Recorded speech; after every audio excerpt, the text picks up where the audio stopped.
यण संधि। अब मैं आपको बताऊंगी कि यण संधि किसे कहते हैं।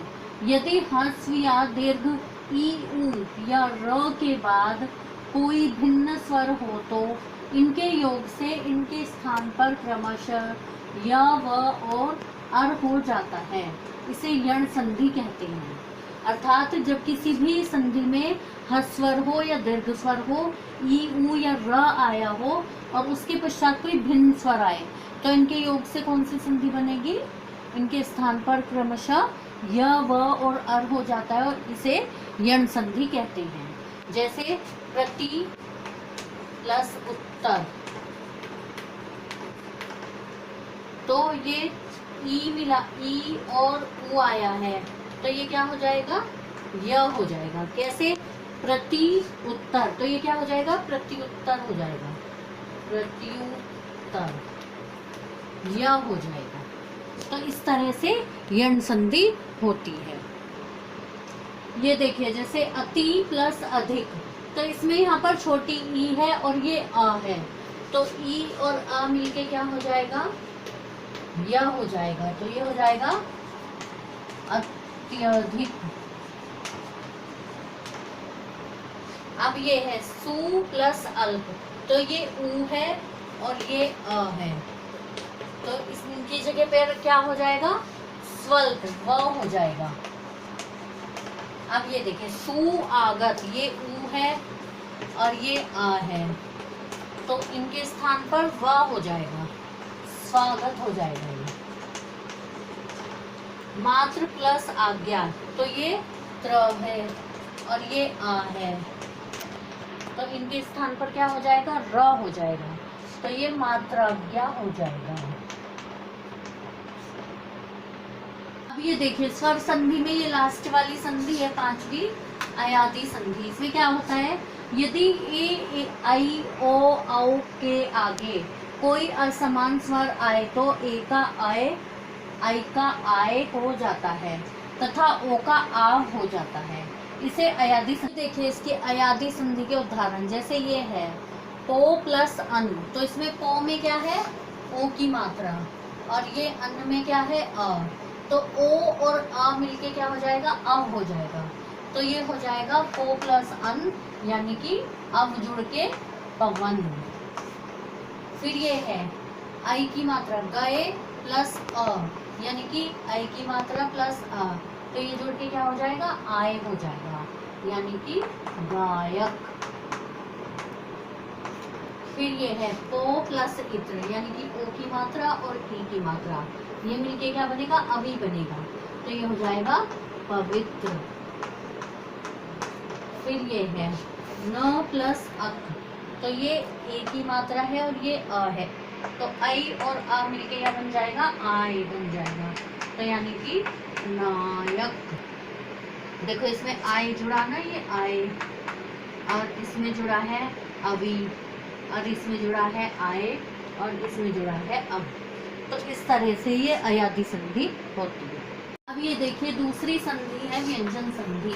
व्यंजन संधि में क्या होता है? व्यंजन आपस में चेंज हो जाते हैं। जैसे किसी वर्ग के पहले वर्ण, अब जैसे वर्णमाला में आपने देखा होगा क वर्ण, च वर्ण, ट वर्ण, त वर्ण, पा वर्ण, तो ये सब क्या है?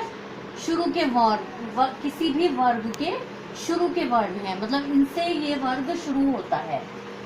का मेल किसी स्वर या य, र, ल, व, श में से, मतलब इन अगर इनमें से कोई भी वर्ग का पहला अक्षर आया है तो उसका मेल किसी स्वर से हुआ है, ए, आ, ई किसी से भी हुआ है, या फिर य, र, ल, व में से किसी वर्ण से होने पर पहला वर्ग, मतलब इनमें से कोई आया है तो उसका पहला वर्ग क्या हो जाएगा? अपने ही वर्ग के तीसरे वर्ण, जैसे कि तीसरा वर्ण क्या होगा इसका? क से कबूतर, ख से खरगोश, ग से गमला। इसी तरह से च से चरखा वाले वर्ण का क्या होगा? च से चरखा, छ से छाता, ज से जहाज, मतलब तीसरा वर्ण हो जाएगा, में बदल जाता है। जैसे ये है जग दिगंबर, दिक प्लस अंबर, तो ये देखिए ये क वर्ण आया है और इसमें अ है, ठीक है, तो ये क प्लस आ मिलके क्या हो जाएगा, क वर्ण का तीसरा वर्ड इसका क्या है, ग। तो ये क्या हो जाएगा, ग हो जाएगा। तो इससे हम क्या लिखेंगे, दिगंबर को, ये दिगंबर हो जाएगा, दिगंबर। यानी कि अपने ही वर्ग के तीसरे वर्ण में चेंज हो जाएगा। इसे ही व्यंजन संधि कहते हैं। अब ये देखिए व्यंजन संधि के उदाहरण है। जैसे ये है जगत प्लस ईश।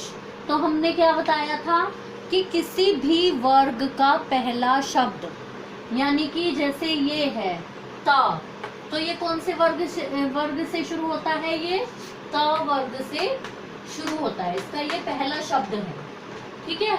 यदि इसके बाद कोई स्वर आता है या फिर कोई व्यंजन आता है, असमान व्यंजन आता है, तो क्या होगा, यदि इसके बाद कोई स्वर आता है या कोई व्यंजन आता है तो ये अपने ही वर्ग का तीसरा अक्षर हो जाएगा। अब त का तीसरा अक्षर क्या होगा, त से तख्ती, थ से थर्मस, द से दमाद। तो तीसरा शब्द क्या आया हमारा, तीसरा वर्ण क्या आया, द। तो यानी कि ये त और ई मिलके द हो जाएगा। तो ये है ना जगदीश, जगत प्लस ईश। तो ये ई की मात्रा इसमें द में लग के क्या बन जाएगी, जगदीश हो जाएगा। देखिए मैं आपको एक बार और ये उदाहरण दोबारा से समझा दूं। यदि किसी वर्ग का प्रथम अक्षर आया तो, अब जैसे ये त वर्ग का पहला अक्षर जगत त आ गया, और इसके बाद यदि कोई स्वर आया हो या कोई व्यंजन आया हो, तो इसमें ये स्वर आया है बड़ी ई से इमली, तो ये क्या हो जाएगा, अपने ही वर्ग का तीसरा शब्द हो, तीसरा वर्ण हो जाएगा। तो इसके तीन वर्ण कौन कौन से हैं, त से तख्ती, थ से थर्मस, द से दमाद। तो तीसरा क्या है, द से दमाद। तो ये त क्या हो जाएगा, द हो जाएगा, और जो ये ई की मात्रा है इस पे लग जाएगी, तो ये जगदीश हो जाएगा। अब मेरे ख्याल से आपको अच्छी तरह से समझ आ गया होगा। इसी तरह अब हम दूसरा लेते हैं, सत प्लस आचार। तो यहाँ भी देखो ये त वर्ग का पहला वर्ड आया है त, तो फिर आगे है इसमें स्वर आ। तो हम इसको क्या करेंगे, यहाँ पर भी हमें ये तीसरा वर्ड द लाना है, और ये आ की मात्रा इस पे लग जाएगी द पर, तो ये क्या हो जाएगा, सदाचार हो जाएगा।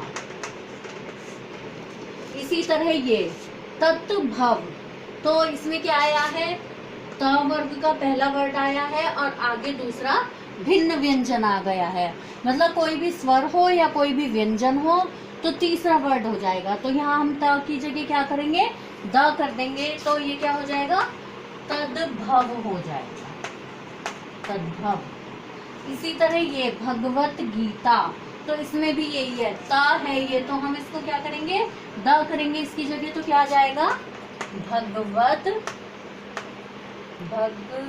गीता हो जाएगा, भगवत गीता। ठीक है। फिर ये सतगति, तो ये भी देखो यहाँ पर त आया है और यहाँ पर भिन्न व्यंजन आया है, तो ये क्या हो जाएगा, त की जगह क्या हो जाएगा, द हो जाएगा, तो ये क्या बन जाएगा, सदगति बन जाएगा।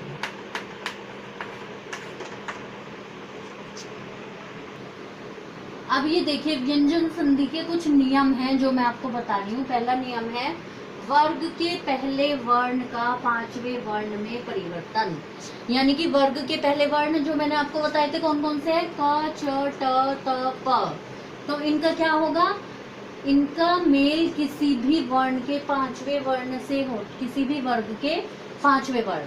अब जैसे क का पांचवा वर्ण क्या होगा, क ख ग घ अण, तो ये पांचवा वर्ण हो जाएगा।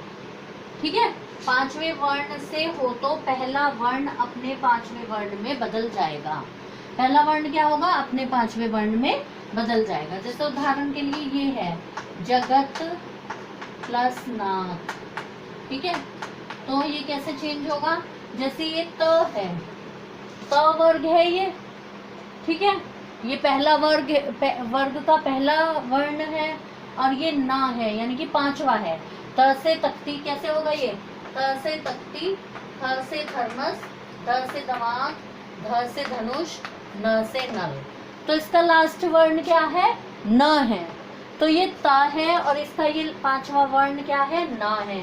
तो ये दोबारा से ये जो ता होगा ये क्या होगा? इसी में ना में ही बदल जाएगा। तो ये क्या बन जाएगा? ये जगन्नाथ बन जाएगा। तो इस तरह से यदि वर्ण वर्ग का पहला वर्ण हो, जैसे कि क, च, ट, प, त, प में से कोई भी हो, और दूसरे उसमें क्या आए? पांचवा वर्ग वर्ण आए। पांचवा वर्ण कौन सा होता है? जो लास्ट वाला वर्ण होता है। ठीक है, जैसे इसका क का हो गया अणा, च का हो गया अणा, टा का हो गया अणा, ता का हो गया ना, और पा का क्या होगा? प से पतंग, फ से फल, ब से बत्तख, भ से भालू, भा हो जाएगा। तो क्या हो जाएगा? वो पांचवें वर्ण में ही बदल जाएगा। जिस तरह से ये जगन्नाथ है कि अगर यहाँ पर पहला वर्ण क्या था? ता आया और ये पांचवा वर्ण आया ना, तो ये ता भी ना बन जाएगा, जगन्नाथ हो जाएगा। मैं अब अभी आगे इसके कुछ और उदाहरण आपको समझाऊंगी। अब ये देखिए कुछ उदाहरण है, जैसे ये है चित्त में, अप में, वाक में। तो इनमें सब में क्या है? शुरू के वर्ग का प्रथम अक्षर आया है। जैसे तय का तो मैंने आपको बताया था ना, इसमें क्या लग जाएगा? पांचवा शब्द क्या होगा? त से तख्ती, थ से थर्मस, द से दवास, ध से धनुष, न से नल, ना हो जाएगा। तो ये माँ को हम किसमें चेंज कर, इसको त को किसमें चेंज कर देंगे? माँ में। तो ये क्या हो जाएगा? चिन्मय हो जाएगा। ठीक है, इसी तरह से ये अप में। तो अब ये प वर्ग देखो कैसे है? प से पतंग, फ से फल, भ से बत्तख, भ से भालू, म से मछली। इसका पांचवा शब्द क्या आया? म से मछली। तो ये पा किस में चेंज हो जाएगा? म में चेंज हो जाएगा। तो ये क्या हो जाएगा? अम्मय हो जाएगा। इसी तरह ये वाक में, ये शुरू का पहला वर्ग का पहला वर्ड आया है, तो इसको हमें पांचवे में चेंज करना है। तो इसका पांचवा क्या होगा? क से कबूतर, ख से खरगोश, ग से गमला, घ से घड़ी, आने खाली। तो ये हम इसको लिख देंगे वाड़मान। तो ये वाड़ में हो जाएगा। तो इस तरह से ये अपने पांचवें वर्ण में परिवर्तित हो जाएंगे। इसमें व्यंजन संधि में ता के संबंध में विशेष नियम है। ता का क्या नियम है? त के बाद कोई स्वर या ग, घ, द, ध, ब, म, र या वर्ण हो तो ता का दा हो जाएगा। जैसे तत् अनुसार, तो क्या हो जाएगा? तत् अनुसार। देखिए ये उत प्लस घाटन, तो ये त वर्ण आया है और ता के बाद क्या आया है? घा आया है। तो हम इसका क्या कर देंगे? द करना है हमें, तो हम क्या करेंगे? उद्घाटन कर देंगे। अब इसमें ता आया है और इसमें आ आया है, तो हम इसको क्या कर देंगे? द कर देंगे। तो ये हो जाएगा तद अनुसार,